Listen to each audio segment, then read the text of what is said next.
Un président a des comptes à rendre, ça c'est certain, de manière très claire. Non, ce n'est pas un employé, c'est un élu. Moi, ça ne me choque pas comme image, je l'utiliserai pas, mais comme ça, en langage courant, ça ne me choque pas.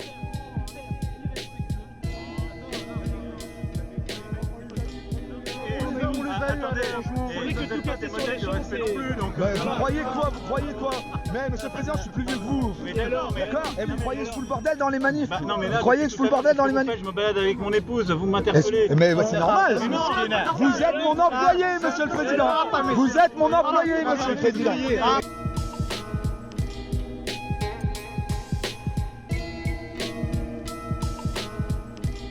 Pas un employé parce qu'il n'y a pas d'employeur. C'est pas parce qu'on paye des impôts que la démocratie, le gouvernement sont des produits qu'on consomme.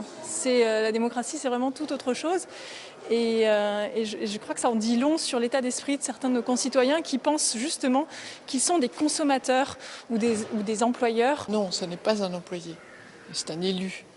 Par contre, il est évidemment au service des Français. Ça, oui, on peut le dire.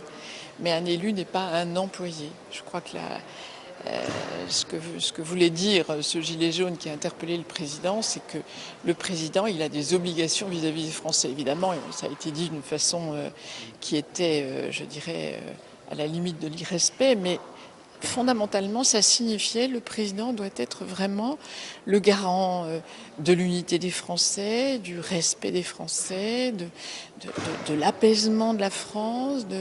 Voilà, je pense que c'est ça que ça voulait dire. Il a des obligations vis-à-vis des Français. C'est une vision assez imagée, mais il est au service du pays et du peuple qu'il a élu normalement.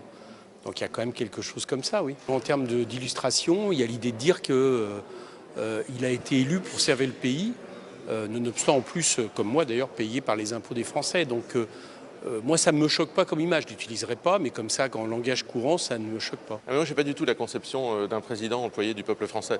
Je considère que le président il est élu par les Français, il doit se placer ensuite au-dessus de la mêlée, il n'est pas à leur service individuel, il est au service de la France, ce qui ne le catégorise pas, ne le range pas dans la catégorie des employés des Français. Non, je pense absolument pas. Et d'ailleurs, je pense qu'on peut combattre le président et s'adresser à lui avec un peu plus de déférence que cela, y compris lorsqu'on a pour lui un fort ressentiment que je peux comprendre et que je peux même avoir. Un président a des comptes à rendre, ça c'est certain, de manière très claire. Maintenant, est-ce qu'il est employé au sens de la soumission à tel ou tel individu? Non. Au peuple, dans son ensemble, oui, effectivement. Maintenant, ce qui est révélateur de ce qui s'est passé hier, c'est qu'on est dans un contexte de plus en plus clivant.